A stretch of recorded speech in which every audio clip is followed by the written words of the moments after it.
relations between India and Malaysia. Of course, we had long-standing relations since 1957, but we have elevated it to comprehensive strategic partnership in 2024. The deep historical ties, strong people-to-people linkages, and ever-expanding economic cooperation.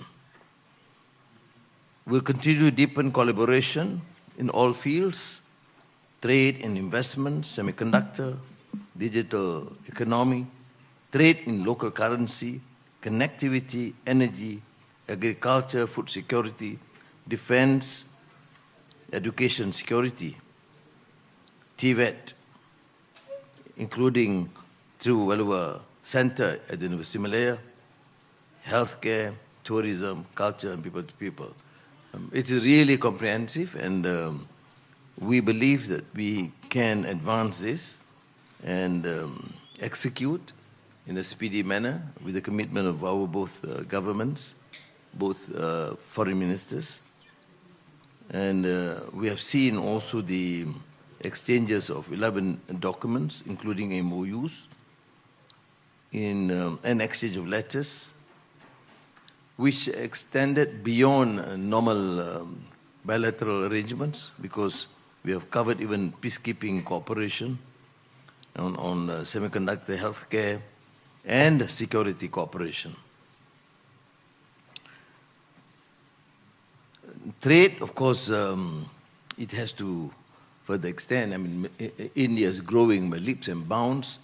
There's one spectacular rise in the international economic and trade scene, and therefore Malaysia, in the ASEAN context, would certainly benefit immensely if we could secure more ways and opportunities to collaborate with India, to extending beyond the $18.59 billion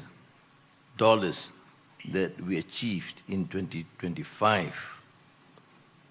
And one remarkable feat is this decision to use local currency as far as possible. And Bank Negara Malaysia and CBI has worked on this area for ringgit Malaysia and rupee in bilateral trade and investment. Similarly, in the digital connectivity, energy, and semiconductor. Well, education remains pivotal. Many Malaysians were educated in India, and there is a growing number of Indian students in Malaysia too. But since the last decade or so, under the premiership of my good friend, Prime Minister Modi, you have seen the spectacular recognition of Indian centers of excellence, education. There's not only comparable, but many of them have achieved outstanding recognition beyond the known institutions in the West. And therefore, we would certainly explore this to increase the number of students in selected disciplines and fields to study in India. Tourism and connectivity is, of course, an area that we will have to give more emphasis. We have seen this spectacular increase during the past year, and we hope to benefit from Malaysia through Louis Asia and incredible India through visa liberalization and increase air connectivity, and to see this spectacle. And I've been in India, I don't know, umpteen times, and covered hundreds of places, and I still think that I have not covered India. It's too huge, Prime Minister. And it's amazing country to visit, to learn the history, the culture, the arts, other than the new advancement in the technology, new technology and IT. In terms of regional and international issues, I must express my appreciation because in my discussions with Prime Minister Modi, it is not just an normal pious platitudes and diplomatic exchanges. It is an exchange between true friends, full of trust and understanding. And therefore, I must also take this opportunity to express my regards and thanks to him for his firm commitment to support all peace efforts throughout the world, be it in Ukraine, Russia, or in the case of the Middle East, and particularly in Gaza. His commitment to support the peace process is unequivocal. And I must therefore express my appreciation. And as a sign of our good relations, I immediately have agreed to support the decision of the government of India to open a consulate of India in Kota Kinabalu, Sabah. Thank you again, Prime Minister. Thank you, Honorable Prime Minister. May I invite the Honorable Prime Minister of India to deliver his statement. Your Excellency, Prime Minister Anwar Ibrahim, दोनों देशों के delegates, media के साथियों, नमस्कार, सलामत पागी। सबसे पहले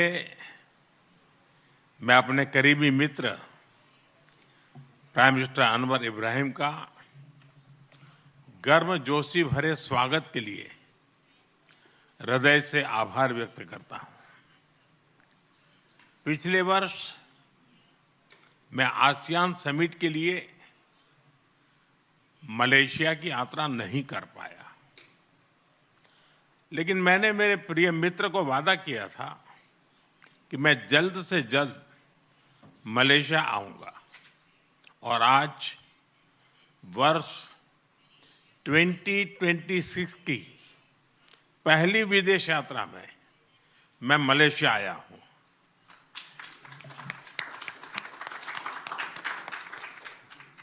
friends, Bharat और मलेशिया के संबंध बहुत विशेष हैं। हम मैरीटाइम नेबर्स हैं। सदियों से हमारे लोगों के बीच गहरे और आत्मीय रिश्ते रहे हैं। आज मलेशिया भारतीय मूल की आबादी वाला दुनिया का दूसरा सबसे बड़ा देश है। हमारी सभ्यताएं, साझा सांस्कृतिक विरासत और लोकतांत्रिक मूल्यों से जुड़ी हुई है। फ्रेंड्स, पिछले कुछ वर्षों में हमारे संबंधों ने एक नई रफ्तार पकड़ी है और इसमें मेरे मित्र प्रधानमंत्री अनवर इब्राहिम का विशेष योगदान है। हमारे बीच एनर्जी, इंफ्रास्ट्रक्चर और मैन्युफैक्चरिंग में सहयोग बहुत मजबूत हुआ है। डिजिटल इकोनॉमी, बायोटेक और आईटी में आपसी इन्वेस्टमेंट बढ़ा है। टूरिज्म और पीपल टू पीपल टाइज भी गहरे हुए हैं। इन्हीं उपलब्धियों से प्रेरित होकर आज हमने हमारी साझेदारी में अभूतपूर्व गति और गहराई लाने का निर्णय लिया है। फ्रेंड्स, सिक्योरिटी के क्षेत्र में हम काउंटर टेररिज्म, इंटेलिजेंस शेयरिंग और मैरीटाइम सिक्योरिटी में सहयोग मजबूत करेंगे। हम रक्षा सहयोग को भी और व्यापक बनाएंगे। एआई और डिजिटल टेक्नोलॉजीज के साथ साथ हम सेमीकंडक्टर, हेल्थ और फूड सिक्योरिटी में साझेदारी को आगे बढ़ाएंगे। आज आयोजित सीईओ फोरम ने ट्रेड और इन्वेस्टमेंट के नए अवसर खोले हैं।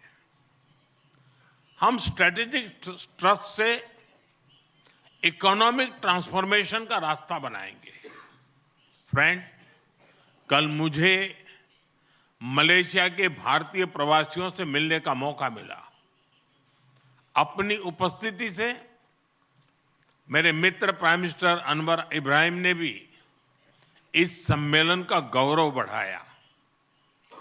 30 लाख प्रवासियों का यह लिविंग ब्रिज हमारी बहुत बड़ी शक्ति है। उनके वेलफेयर के लिए उठाए गए कदम हमारे रिश्तों को मानवीय आधार देते हैं। मलेशिया में भारत के वर्कर्स के संरक्षण के लिए सोशल सिक्योरिटी एग्रीमेंट, टूरिज्म के लिए ग्रेटिस ई वीजा और डिजिटल इंटरफेस यूपीआई का मलेशिया में लागू होना, ये सभी कदम दोनों देशों के नागरिकों के जीवन को सरल बनाएंगे। क्योंकि कोई भी पार्टनरशिप तभी ताकत से सफल होती है जब लाभ सीधे लोगों तक पहुंचे। फ्रेंड्स, भारत और मलेशिया को तमिल भाषा के प्रति साझा प्रेम भी जोड़ता है। मलेशिया में तमिल की मजबूत और जीवंत उपस्थिति शिक्षा, मीडिया और सांस्कृतिक जीवन में दिखाई देती है। मुझे भरोसा है कि आज के ऑडियो विजुअल एग्रीमेंट से फिल्म और संगीत, विशेष रूप से तमिल फिल्में, हमारे दिलों को और पास लाएगी। हम अपने युवाओं के बीच यूनिवर्सिटी एक्सचेंज, स्टार्टअप कनेक्ट और स्किल डेवलपमेंट के अवसर भी बढ़ा रहे हैं। हमारे बढ़ते संबंधों को सपोर्ट करने के लिए हम मलेशिया में नया कॉन्सुलेट भी खोलने जा रहे हैं। फ्रेंड्स, इंडो पैसिफिक क्षेत्र के विश्व की ग्रोथ इंजन के रूप में ये उभर रहा है। हम आसियान के साथ पूरे इंडो पैसिफिक क्षेत्र में विकास, शांति और स्थिरता के लिए प्रतिबद्ध है। भारत आसियान सेंट्रलिटी को प्राथमिकता देता है।